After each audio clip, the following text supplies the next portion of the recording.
رسول اللہ صلی اللہ علیہ وسلم نے ارشاد فرمایا خواتین کے بارے میں کہ ناقصات و عقل و دین،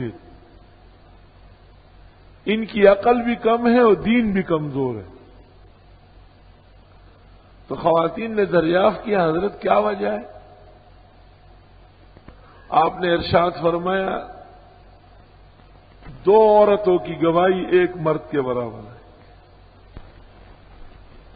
یہ اس لیے کہ عقل کم ہے، اور فرمایا تمکث احداکن شطر عمرہن فی قعر بیتہن لا تصوم ولا تصلی۔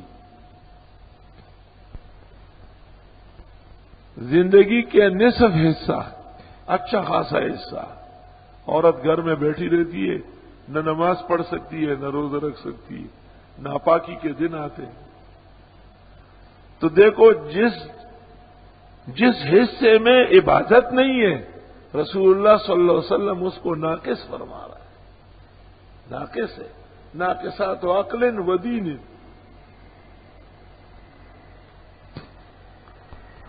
تو وہ عورت جو ماہواری کی وجہ سے بوجہ حیض اور نفاس کے عبادت نہ کر سکی، اللہ تعالی کی طرف سے ایک عذر ہے۔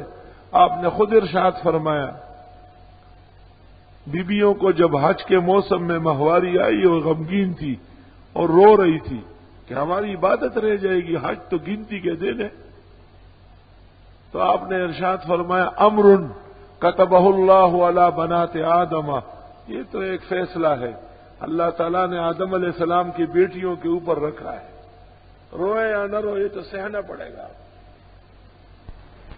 تو ایک قسم کا عذر من جانب اللہ بھی موجود ہے، لیکن عبادات کی کمی کوتاہی برداشت نہیں ہے، تو ارشاد فرمایا ناقصات و عقل و دین، دین میں اور عقل میں کم ہے۔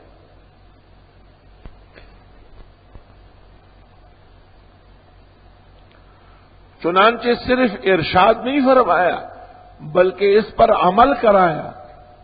عورت اذان نہیں دے سکتی، عورت امامت نہیں کرا سکتی، حتیٰ کہ خواتین کی بھی امامت کرائے تو مکروہ ہے۔ عورت جمعے اور جماعت میں نہیں آئے گی۔ حدیث شریف میں رسول اللہ صلی اللہ علیہ وسلم سے بیویوں نے دریافت کیا حضرت مرد تو حج کر کے جہاد کر کے بہت ثواب کماتے ہیں، ہمیں جہاد میں جانے کی اجازت نہیں ہے۔ آپ نے فرمایا جہاد کن الحج، تمہارا حج جو ہے یہ جہاد سے کم نہیں ہے۔ توبہ توبہ عورتوں کا حج الامان والحفیظ۔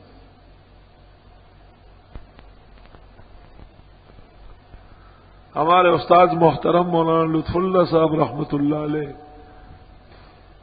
آخری مرتبہ جب حج پر گئے تو گھر والوں کو ساتھ لے گئے، جب واپس آئے تو فتوی دیا کہ اس زمانے میں عورتوں کا حج ساقط ہو چکا ہے اور کسی عورت پر حج فرض نہیں۔ اور علماء سب سنتے تھے، متفق نہیں تھے، لیکن حضرت بڑے تھے، کچھ بولتے نہیں تھے۔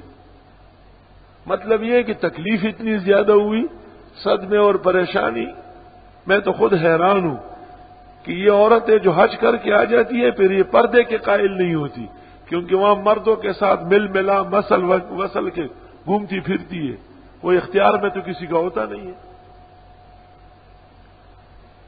شام کے ایک بڑے عالم نے مجھ سے دریافت کیا حرم شریف میں کہ شیخ یہ عورتیں حرم میں کیا کرنے آئی ہیں؟ میں نے کہا طواف کرنے۔ کہا یہ تو پلروں کے ساتھ بیٹھی ہوئے نماز پڑھنے آ گئی ہے۔ مطلب ان کا یہ تھا کہ خاتون کا کام تو یہ کہ مناسب وقت پہ آ کے طواف کر کے فوراً نکل جائے، وہ تو مردوں کے ساتھ شانہ بشانہ وہاں نمازیں پڑھ رہی ہیں۔ مجھے کہتے ہیں کہ آپ فقیہ و محدث ہیں، عام مجھے بتائیں عورتوں کا حرم میں نماز کے لیے آمد ہوتی ہے؟ میں نے کہا کہ ممبر اور محراب حکومت سعودیہ کے ہاتھ میں، آپ مجھے دے دے تو میں بات کرتا ہوں۔ تو اس نے کہا پاکستان کی عورتیں سب سے زیادہ ہیں۔ میں نے کہا دنیا کے اندر بغاوت کرنے والے سب سے زیادہ پاکستانی ہیں، باغی ہے، یہ ہمارے سرکش و باغی آئے ہوئے ہیں۔ وہاں یہ بازار اور مارکیٹوں میں پھرتی تھی اور یہاں حرم میں پھرتی، پردہ کدھر تھا؟ نہ یہاں پردہ تھا نہ وہاں پردہ تھا۔ ہمارے استاد حضرت مولانا یوسف بنوری رحمت اللہ علیہ فرماتے تھے کہ میں نے اس موضوع پر 4000 کتابیں دیکھی، لیکن یہ نہیں مل سکا کہ حج میں عورت کا پردہ معاف ہے۔ ہماری کتابوں میں لکھا ہے کہ عورت جب حج کے لیے جائے احرام باندھے گی، اور خاتون کا احرام جو ہے فی وجہہا کہ کپڑا چہرے سے مس نہ ہو جائے، تو برقع کیسے پہنے گی؟ تو اس زمانے کی عورتوں کے لیے تو یہ کہ برقع کمرے میں رکھ کے چلی جائے گی، لیکن یہ تو پیدا نہیں ہوئی تھی اس وقت، تو فقہاء نے لکھا ہے کہ ہودج بنائے گی۔ ہودج کہتے ہیں چھوٹے کجاوے کو، یعنی سر پر ایسی ایک ٹوپی رکھ لے گی ادھر، اور کپڑا جو ہوگا وہ اس کے اوپر آ جائے گا، چہرے پر نہیں پڑے گا، احرام بھی محفوظ ہوگا اور پردہ بھی محفوظ ہوگا، یہ لکھا ہوا۔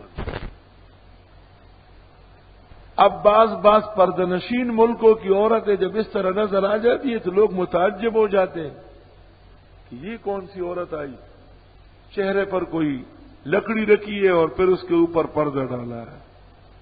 حدیث میں رسول اللہ صلی اللہ علیہ وسلم نے فرمایا بدأ الاسلام غریبا، دین جب آیا تھا تو بھی اچنبا تھا، وسیعود کما بدا، ان قریب پھر ایسا اچنبا بن جائے گا، لوگ حیران ہوں۔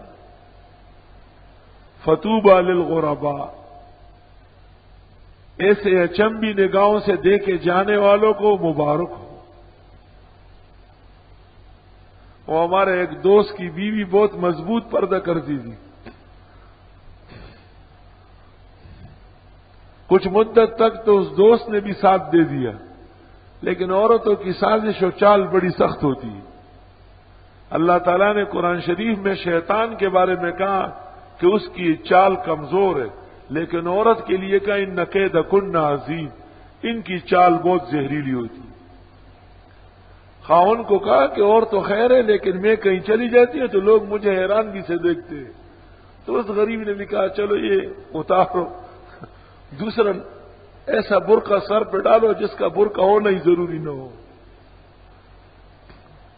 مجھے پتہ چلا، میں نے کہا یہ تو اس حدیث کے عین مطابق تھا کہ رسول اللہ صلی اللہ علیہ وسلم نے فرمایا کہ جب دین شروع ہوا تھا تو لوگوں کو بڑا عجیب لگتا تھا، ان قریب ایسا وقت آئے گا کہ جب لوگ دین پر پورا عمل کریں گے تو لوگ ان کو عجیب نگاہوں سے دیکھیں گے۔ تو آپ کو تو رسول اللہ صلی اللہ علیہ وسلم نے مبارکبادی بھیجی تھی کہ فطوبى للغرباء، ایسی اچنبی نگاہوں سے دیکھے جانے والوں کو مبارک ہو، میری طرف سے خوشخبری و عزت رکھیں، میں انہیں 1400 سال پہلے پیغام مسرت بھیج رہا ہوں۔ الذین یصلحون ما افسد الناس من الدین، اور غرباء وہ لوگ ہوں گے کہ لوگوں نے جو بگاڑ پیدا کیا ہو یہ ٹھیک کر کے رکھ دیں گے۔